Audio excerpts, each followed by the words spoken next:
Obi-Wan Kenobi episodes 4 and 5 begun ramping the show up to its big finale tomorrow, with 2 episodes focusing in on Reva and what her story truly is. Before we get there fully though, we are treated to a little rescue mission involving Ben infiltrating Fortress Inquisitorius, which is on the moon of Nur, a place we first saw in Jedi Fallen Order, and as a fan of the game, I thoroughly enjoyed getting to revisit this place in live action no less. Episode 4 also showcased more of Vivian Blair's wonderful portrayal of Leia Organa. I loved her in the interrogation room and her turning the tables on Reva during the interrogation and being unfazed by all of the Inquisitors prodding with the Force and everything. Again, hinting at her connection to the Force and her father being Anakin Skywalker, and she's very powerful with the Force as well, so she's able to resist Reva's prodding and poking with the Force and trying to get into her mind, which I thought was really quite cool. She captures Leia's feistiness so well, and it comes across completely genuine as well. It's not like she's acting, it's like that's just how the actor is in real life. Exploring the fortress also afforded us some insight into what happened to some of the Jedi and Force sensitives that were captured by the Inquisitors, as we see a number of frozen in a type of amber glass. The speculation in me suggests that maybe this is the beginning of the Empire's cloning Force sensitives experiments, and this is why they're being preserved in amber and not something like carbonite or something else. And this might be connected to what we've seen in The Mandalorian, with them being an early attempt to try and keep Palpatine alive, or Palpatine trying to find a way to clone himself.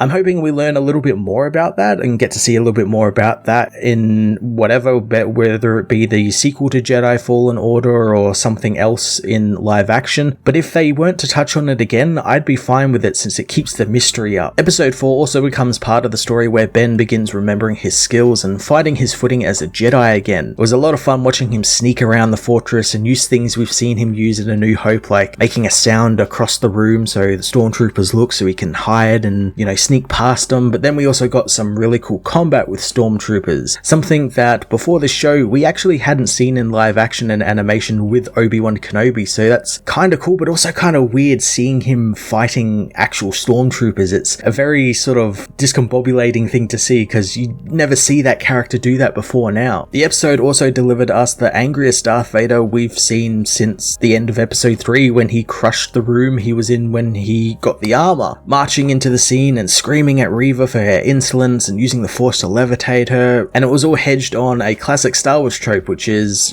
part of the plan, all of this letting the heroes escape and putting a tracker in their ship and all that sort of stuff we've seen in countless Star Wars movies and TV shows, and every time it happens I really like it. Heading into episode 5, we are thrown right into the action thanks to said tracker as we get what I've dubbed the Siege of Jabim, with Ben, Tala and a very small group of people and droids having to take up arms to protect some refugees from Reva and her forces, as well as Darth Vader. This episode really showed Ben's leadership qualities, harkening back to his time as a general in the Clone Wars and how he can really rally people behind him. The episode also connected everything together, as I suspected it would, and reveals Reva was indeed one of the younglings we saw in the very first episode, in the opening of that episode, and how she willingly took up a role in the Inquisitors to get close to Darth Vader and to Kenobi in order to kill them both, wanting Vader killed for his slaughter of the Jedi during Order 66 and wanting to kill Kenobi for what she feels him abandoning them in their time of need, and also not being there to stop his apprentice from killing everyone during Order 66. It's a real fascinating way to do this sort of character, especially since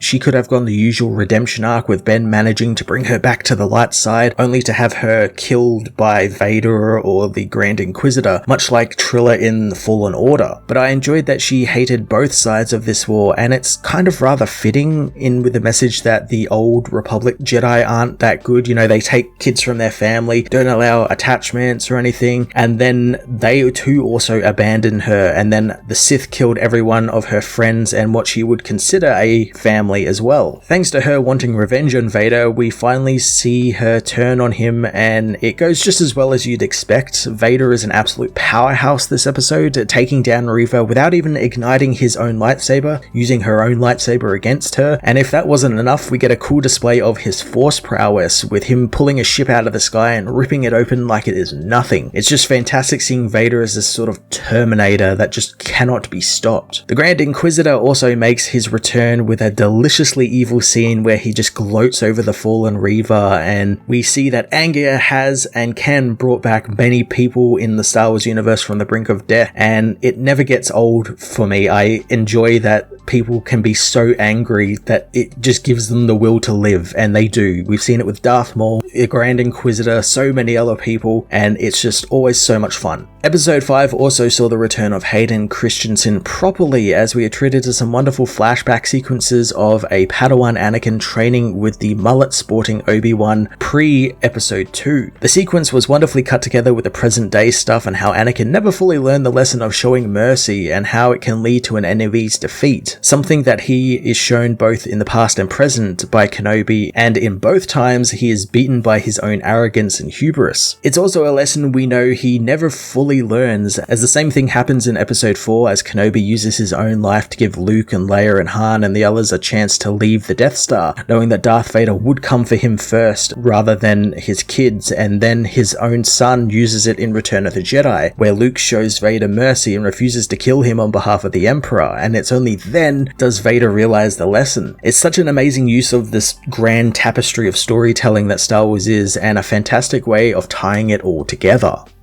In a few hours of this review going up, Episode 6 and the finale of Kenobi will be out, so I thought it'd be fun to just sort of do a prediction of what's going to happen. Obviously, we know how Episode 5 ended with Reva knowing that Luke is on Tatooine, so we are heading back there definitely for one final confrontation with Reva. What I'm most intrigued with is how they are going to do a final Darth Vader-Ben battle, if they even do one, since I don't think Vader is going to go to Tatooine and battle Ben in front of the last Homestead. That's obviously not going to happen. I would like if they don't see each other again until A New Hope 9 years later, but I have a feeling it's gonna happen, and since the show has been so reserved with the battles and using them to help with the character development, I am looking forward to what it will look like. Leia obviously will be returned to her family on Alderaan, so I'm really looking forward to getting to see more of Bail Organa and the beautiful Alderaanian scenery, and I'm hoping the Inquisitors get a little bit more involved in the story, since they haven't really done much but stand around, and that's mainly just due to the fact that we see them later in Rebels and that's where they die, so they can't obviously have a battle with Kenobi and be killed here. But there is one Inquisitor, a woman who's like an orange-skinned Twi'lek looking person who isn't in Rebels and we haven't seen much of, which I would very much like to see get into a battle with the heroes in this, and maybe she be the Inquisitor who ends up getting killed off or something. Ben's training he was given by Yoda at the end of Episode 3 to reach his master Qui-Gon needs to also come back, since we really haven't gotten any of it apart from the stuff at the first episode, which is something I kind of wanted the show to dive a little bit more into, and if it's in the final ep, it means we're possibly going to get a Qui-Gon Jinn reappearance, which will be exciting. The big hope I have for the final episode is that it's just that, a final episode, and not a quote-unquote season 1 finale, where it's left in a place where another season can happen. One series was enough for this show and for this character, which is meant to say he's meant to stay on Tatooine now for the next 9 years until Luke grows up and A New Hope can take place. If there was meant to be a season 2 and that does end up going ahead, I would just want it solely set on Tatooine and it dive into the mysteries of the Force as Obi-Wan trains to talk with Qui-Gon and learn how to become a Force ghost and become one with the Force. All that stuff would be so interesting, since there's a lot of good character work there you can glean from that. And if you needed some type of physical action or something just to like make it a little bit more visually interesting, just adapt the stuff that we've seen in Jason Aaron's Marvel Comics, with Ben dealing with Jabba's water taxes and helping out nearby settlements with Jabba's thugs and bandits. Obi-Wan Kenobi episodes 4 and 5 were filled with fantastic character moments and action set pieces that continued the reserved, focused narrative of the show, revealing some key information about Reva and detailing her story with both Obi-Wan Kenobi and Anakin Skywalker, while also setting up a huge finale for the show. I'm going to give these episodes a 10 out of 10.